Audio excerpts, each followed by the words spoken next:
சங்கீதம் 61. தேவனே, என் கூப்பிடுதலை கேட்டு என் விண்ணப்பத்தை கவனியும். என் இருதயம் தொய்யும் போது பூமியின் கடையாந்திரத்திலிருந்து உம்மை நோக்கி கூப்பிடுவேன். எனக்கு எட்டாத உயரமான கன்மலையில் என்னை கொண்டு போய் விடும். நீர் எனக்கு அடைக்கலமும் சத்ருவுக்கு எதிரே பலத்த துருகமாயிருந்தீர். நான் உம்முடைய கூடாரத்தில் சதா காலமும் தங்குவேன். உமது செட்டைகளின் மறைவிலே வந்து அடைவேன். தேவனே, நீர் என் பொருத்தனைகளை கேட்டீர்.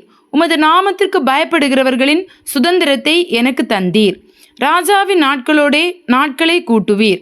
அவர் வருஷங்கள் தலைமுறை தலைமுறையாக இருக்கும். அவர் தேவனுக்கு முன்பாக என்றென்றைக்கும் நிலைத்திருப்பார். தயையும் உண்மையும் அவரே காக்க கட்டளையிடும். இப்படியே தினமும் என் பொருத்தனைகளை நான் செலுத்தும்படியாக உமது நாமத்தை என்றைக்கும் கீர்த்தனம் பண்ணுவேன். சங்கீதம் 62. தேவனையே நோக்கி என் ஆத்துமா அமர்ந்திருக்கிறது. அவரால் என் ரட்சிப்பு வரும். அவரே என் கன்மலையும் என் ரட்சிப்பும் என் உயர்ந்த அடைக்கலுமானவர். நான் அதிகமாய் அசைக்கப்படுவதில்லை. நீங்கள் எதுவரைக்கும் ஒரு மனுஷனுக்கு தீங்கு செய்ய நினைப்பீர்கள்? நீங்கள் அனைவரும் சங்கரிக்கப்படுவீர்கள். சாய்ந்த மதிலுக்கும் இடிந்த சுவருக்கும் ஒப்பாவீர்கள். அவனுடைய மேன்மையிலிருந்து அவனை தள்ளும்படிக்கே அவர்கள் ஆலோசனை பண்ணி அபத்தம் பேச விரும்புகிறார்கள். தங்கள் வாயினால் ஆசீர்வதித்து தங்கள் உள்ளத்தில் சபிக்கிறார்கள். என் ஆத்துமாவே, தேவனையே நோக்கி அமர்ந்திரு. நான் நம்புகிறது அவராலே வரும்.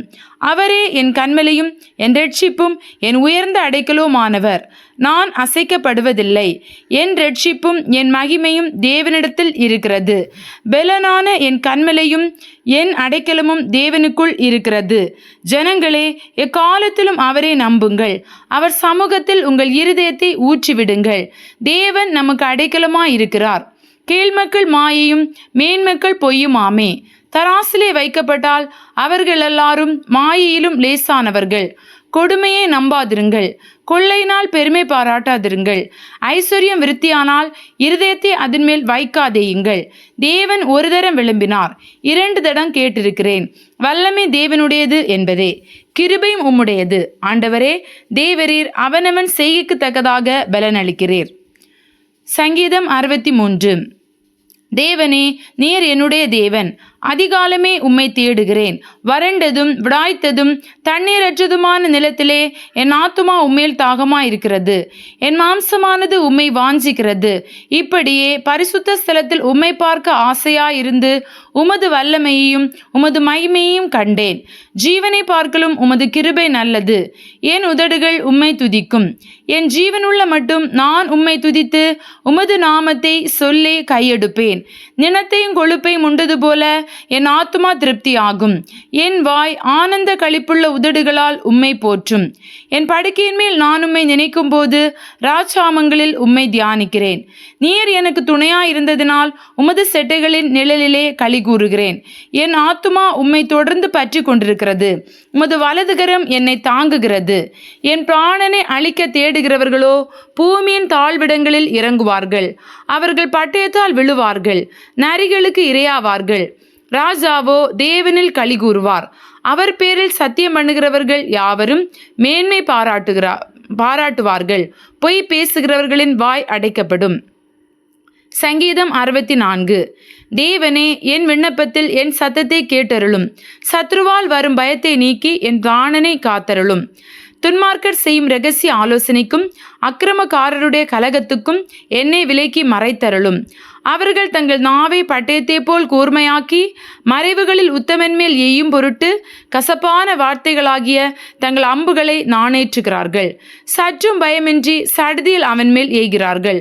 அவர்கள் பொல்லாத காரியத்தில் தங்களை உறுதிப்படுத்தி கொண்டு மறைவான கண்ணிகளை வைக்க ஆலோசனை பண்ணி அவைகளை காண்பவன் யார் என்கிறார்கள்.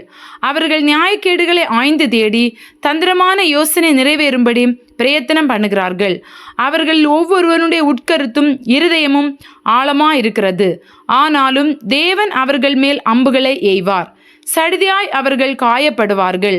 அவர்கள் தள்ளப்பட்டு கீழே விழும்படி அவர்கள் நாவுகளே அவர்களை கெடுக்கும். அவர்களை காண்கிற யாவரும் ஓடி போவார்கள். எல்லா மனுஷரும் பயந்து தேவனுடைய செயலை அறிவித்து அவர் கிரியையை உணர்ந்து கொள்வார்கள். நீதிமான் கர்த்தருக்குள் மகிழ்ந்து அவரை நம்புவான். செம்மையான இருதயமுள்ளவர்கள் யாவரும் மேன்மை பாராட்டுவார்கள். சங்கீதம் 65. தேவனே, சீயோனில் உமக்காக துதியானது அமைந்து காத்திருக்கிறது. பொருத்தனை உமக்கு செலுத்தப்படும். ஜெபத்தை கேட்கிறவரே, மாம்சமான யாவரும் உம்மிடத்தில் வருவார்கள். அக்கிரம விஷயங்கள் என்மேல் மிஞ்சி வல்லமை கொண்டது. தேவரீரோ எங்கள் மீறுதல்களை நிவர்த்தியாக்குகிறீர். உம்முடைய பிராகாரங்களில் வாசமாய் இருக்கும்படி நீர் தெரிந்து கொண்டு சேர்த்து கொள்ளுகிறவன் பாக்கியவான். உம்முடைய பரிசுத்த ஆலயமாகிய உமது வீட்டின் நன்மையால் திருப்தி ஆவோம். பூமியின் கடையாந்திரங்களிலும் தூரமான சமுத்திரங்களிலும் உள்ளவர்கள் எல்லாரும் நம்பும் நம்பிக்கையாயிருக்கிற எங்கள் ரட்சிப்பின் தேவனே, நீர் பயங்கரமான காரியங்களை செய்கிறதுனால் எங்களுக்கு நீதியுள்ள உத்தரவு அருளுகிறீர். வல்லமையை இடைக்கட்டி கொண்டு உம்முடைய பலத்தினால் பர்வதங்களை உறுதிப்படுத்தி சமுத்திரங்களின் மும்முரத்தையும் அவைகளுடைய அலைகளின் இரைச்சலையும் ஜனங்களின் அமளியையும் அமர்த்துகிறீர். கடையாந்திர இடங்களில் குடியிருக்கிறவர்களும் உம்முடைய அடையாளங்கள் நிமித்தம் பயப்படுகிறார்கள். காலையையும் மாலையையும் கலிகூற பண்ணுகிறீர். தேவரீர் பூமியை விசாரித்து அதற்கு நீர் பாய்ச்சுகிறீர். தண்ணீர் நிறைந்த தேவ நதியினால் அதை மிகவும் செழிப்பாக்குகிறீர். இப்படி நீர் அதை திருத்தி அவர்களுக்கு தானியத்தை விளைவிக்கிறீர். அதன் வரப்புகள் தணியத்தக்கதாய் அதன் படைச்சால்களுக்கு தண்ணீர் இறைத்து அதை மலைகளால் கரைய பண்ணி அதன் பயிரை ஆசீர்வதிக்கிறீர். வருஷத்தை உம்முடைய நன்மையால் முடிசூட்டுகிறீர். உமது பாதைகள் நெய்யாய் பொழிகிறது. வனாந்திர தாபரங்களிலும் பொழிகிறது. மேடுகள் சுற்றிலும் பூரிப்பாய் இருக்கிறது. மேய்ச்சலுள்ள வெளிகளில் ஆடுகள் நிறைந்திருக்கிறது. பள்ளத்தாக்குகள் தானியத்தால் மூடி இருக்கிறது. அவைகள் கெம்பிரித்து பாடுகிறது.